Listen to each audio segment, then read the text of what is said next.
Victoire, victoire,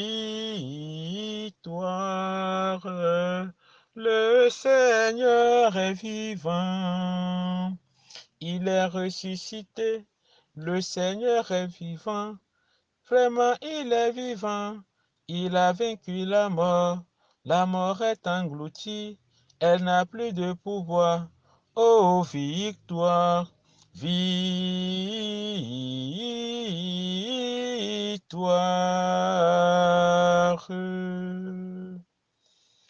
Paix et bien, chers frères et sœurs dans le Christ, bonjour.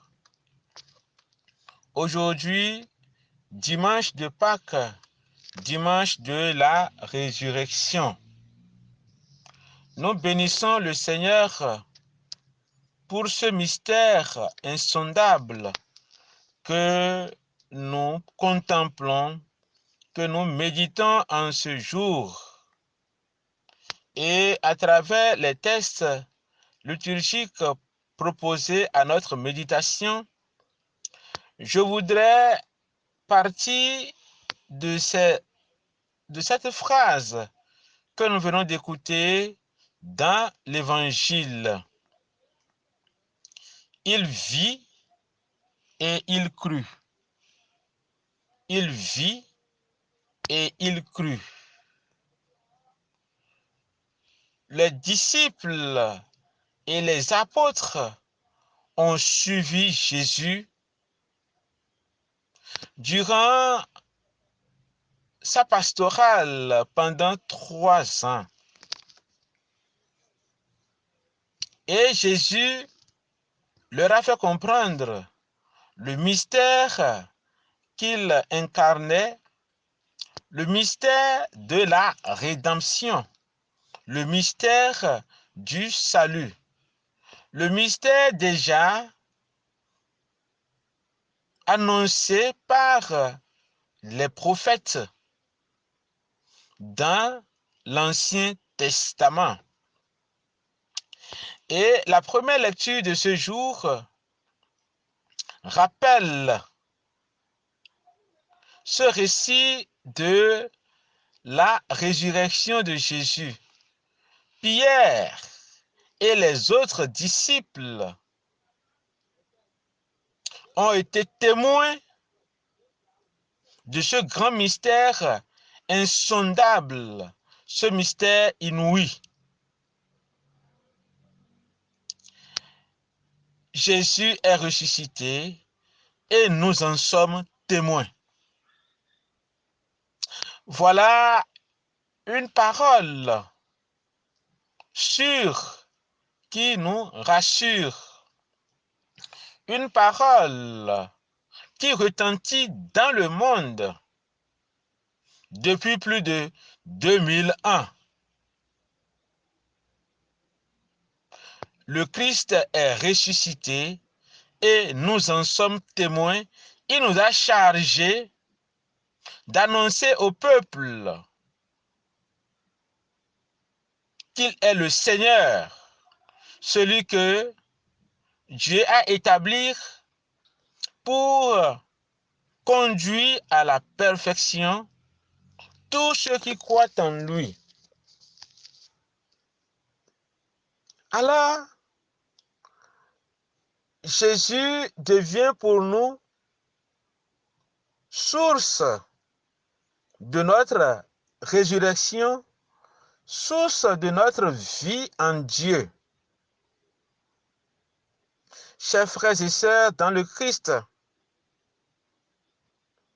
comme nous l'avons écouté durant la nuit de la veille pascale, les textes que nous avions écoutés,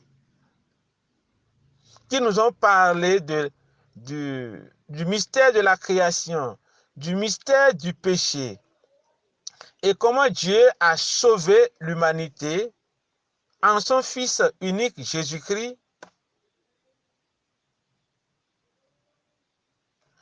Le condensé de toute cette expérience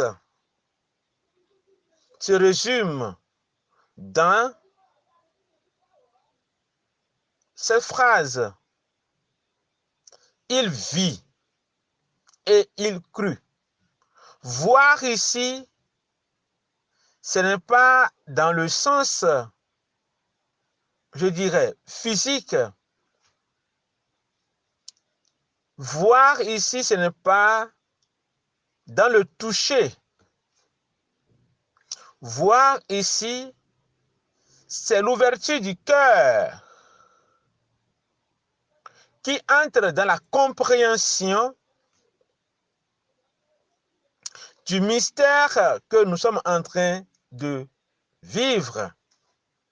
Il vit et il crut. On pourrait aussi dire, son cœur se rend compte que jusque-là, ce qu'il a appris du mystère du Christ s'est réalisé effectivement. Il vit et il crut. Voir dans ce contexte, cela voudrait dire entrer dans la compréhension. Entrer dans la compréhension du mystère insondable. Dans le mystère insondable de Dieu. Il vit et il crut. Croire, cela voudrait dire avoir confiance, se fier à ce qui a été dit jusque-là. Croire, cela voudrait dire on s'appuie sur pour dire effectivement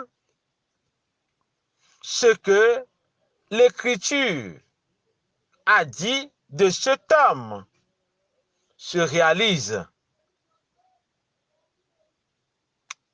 Et c'est la conséquence directe de cette foi que les apôtres nous ont transmise. Parce que Saint Pierre dit dans la première lecture, cet homme était choisi de Dieu. Et partout où il passait, il ne faisait que du bien. Et il guérissait les malades. Il guérissait les malades. Dans cette dynamique de la résurrection, nous entrevoyons aussi notre propre résurrection. Il faut croire en la résurrection du Christ pour pouvoir croire en sa propre résurrection et ainsi nous pourrions ménager notre vie sur celle de Jésus-Christ. La deuxième lecture nous dit ceci. La deuxième lecture nous dit clairement, le Christ est ressuscité, tendons vers les réalités célestes, de ne pas nous laisser encombrer par les réalités terrestres. Le texte dit ceci. Je nous lis le passage de la lettre de Saint Paul aux Colossiens. Il dit, frères, vous êtes ressuscités avec le Christ. Recherchez donc les réalités d'en haut. C'est là qu'est le Christ assis à la droite de Dieu. Et vers la fin, il dit, en effet, vous êtes morts avec le Christ et votre vie reste cachée avec lui en Dieu. Vous êtes morts avec le Christ. Mourir avec le Christ, cela voudrait dire mourir au péché. Mourir au péché afin de vivre en Dieu. Et c'est ça essentiellement, chers frères et sœurs, la conséquence de notre vie de baptisé.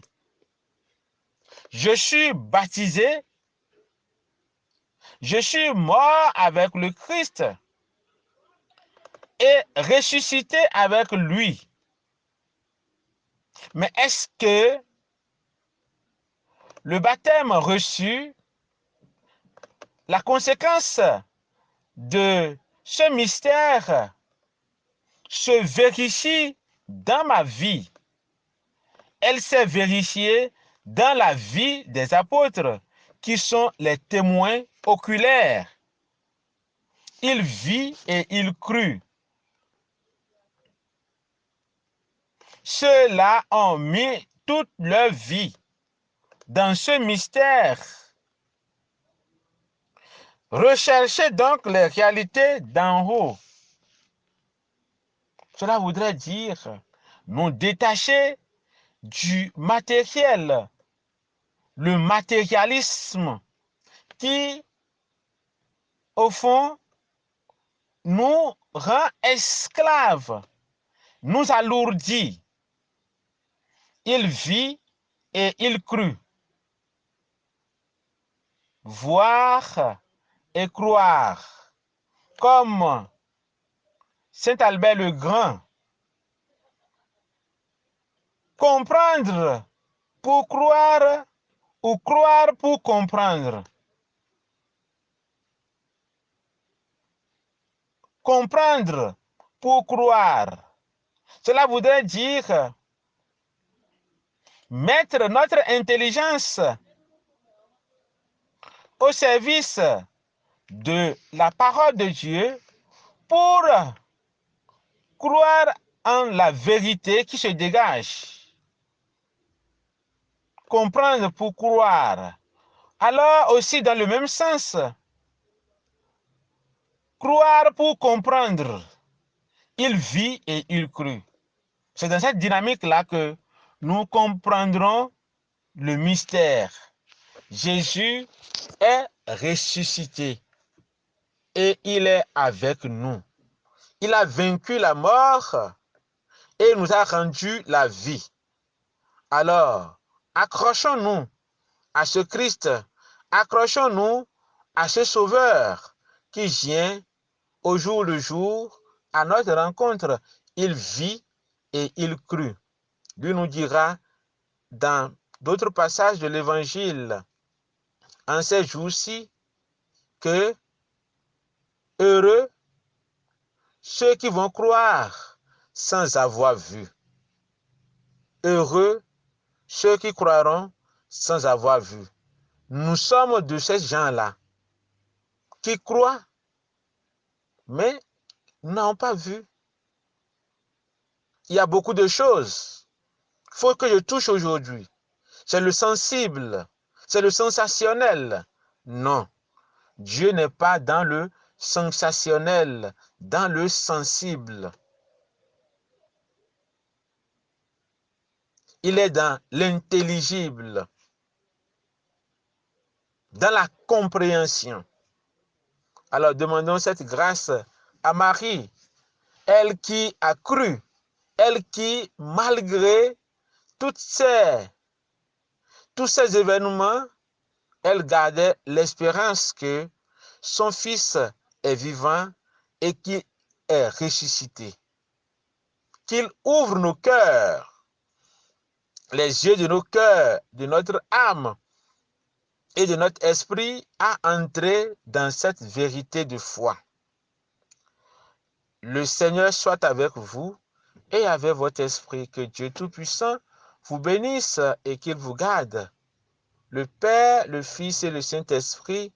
Amen. Joyeuse Pâques à tous et à chacun. Bonne fête aux natifs de ce jour.